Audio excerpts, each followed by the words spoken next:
We're having cheddar and broccoli soup for dinner tonight, and I like baguettes to go with mine. I have a recipe that I found online, but I don't do things necessarily the way that they do them. So we're going to start with 1.5 cups plus a tablespoonish of water. Warm water is what I usually use. 2 teaspoons of salt.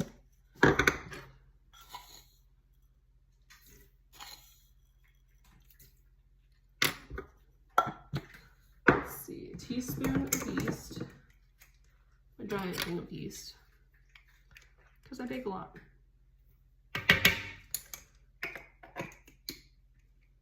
And a tablespoon of honey.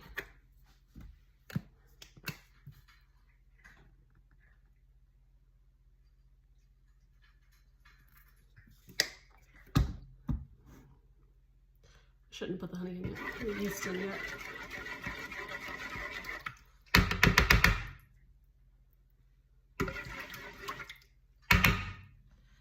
Alright, now we need 3.5 cups of flour.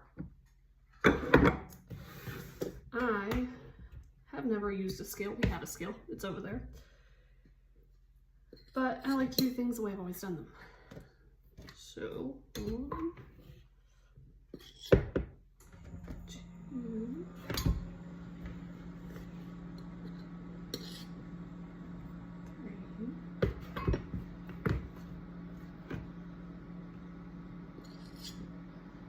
4, 5,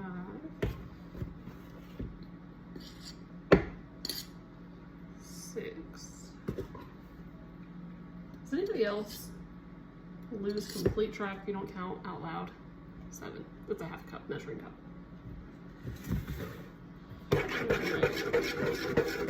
Very soon, I'm not going to be able to stir this with anything else, and I don't like extra dishes.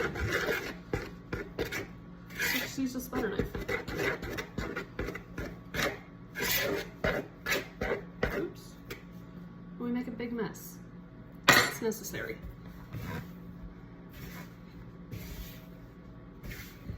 Just mix this in with your hands when it gets too stiff. You don't really need to knead it. Just get all the flour incorporated.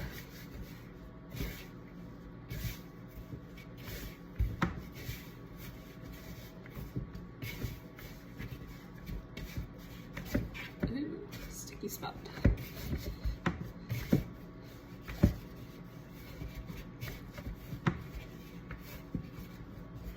Alright, should look fairly shaggy. Something like this. And then I have these things, these little shower caps. You don't need these, but I have them, and they're nice to use. Just cover it with something and give it about 30 minutes.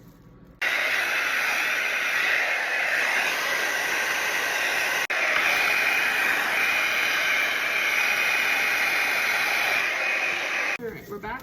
We have wet hands, and we are going to stretch and fold. We're going to do this 3 times until, well, 3 times. It's not usually 30 minutes in between, it's until I finish my next chore. Honestly, it's alright.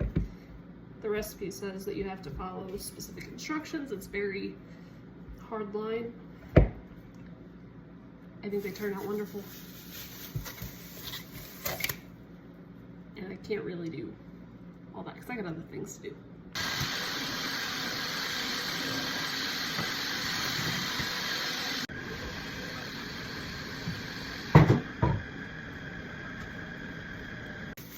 Or 20 minutes has gone by.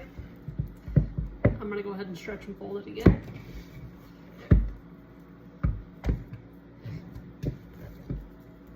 Just a few times, just shake it, fold it over, press it in.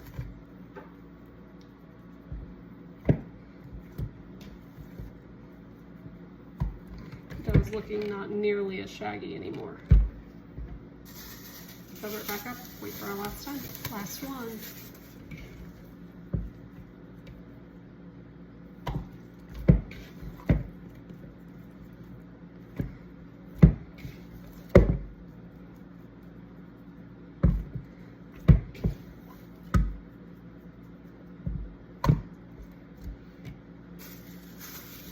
Here, sometimes I'll throw this in the fridge and let it hang out for a while until I'm ready to make it. Sometimes I will form it into logs in about 15 to 20 minutes and into my loaves and let those rise and then bake them. I'm gonna put it in the fridge this time, and then later I'll lay it out, I'll stretch it in rectangles, you'll see.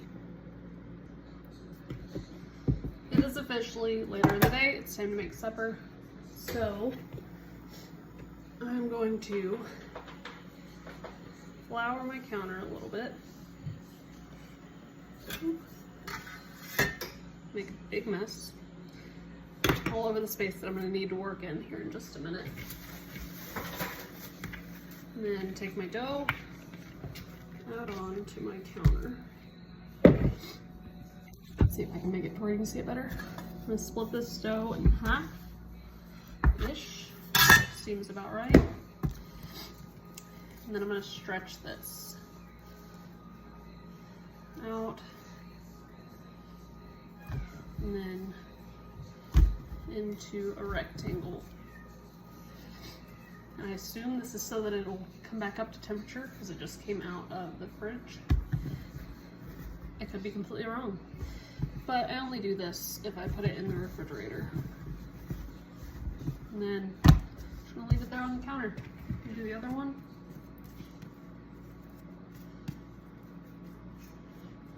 I think technically the recipe that I started with, this is supposed to make 3, but they were tiny and it seemed like there was no meat to the bread. There was no inside, it was all crust. So I started making it just into 2. And I think at this point the only thing I use the recipe for is for measurements. Because I've changed all of it, literally all of it. I'm gonna flour a little bit over the top so the saran wrap doesn't stick. And then,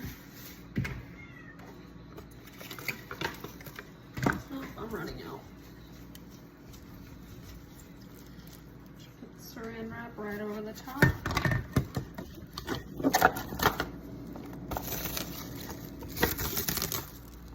Tight with the saran wrap. Every single time. Just make sure it's not drying out. Yep, another part with the saran wrap.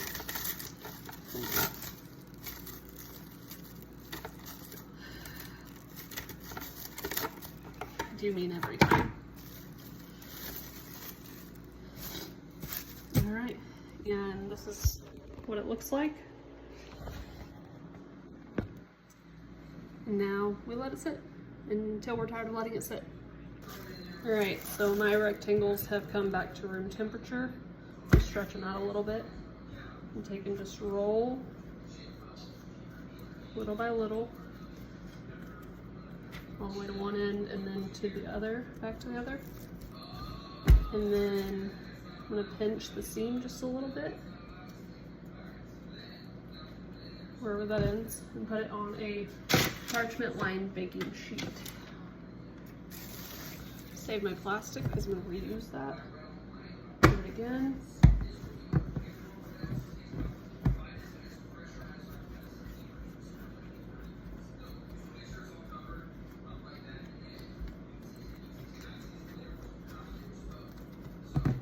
Alright, and then pinch. Pinching's kind of important because if you don't, it'll start coming apart whenever you try to cut it. Alright, so now I'm going to score really super long with my bread lane. You don't need a bread lane. You can use a really sharp knife. I sure didn't have one for a while.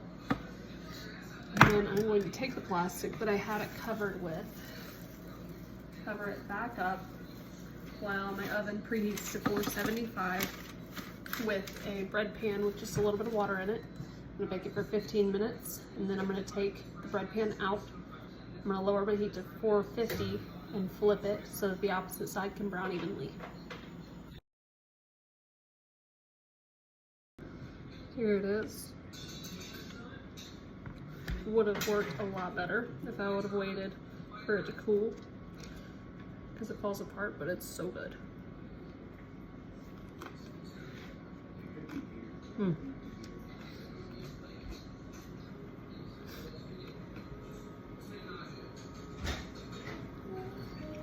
Every soup should have fresh bread.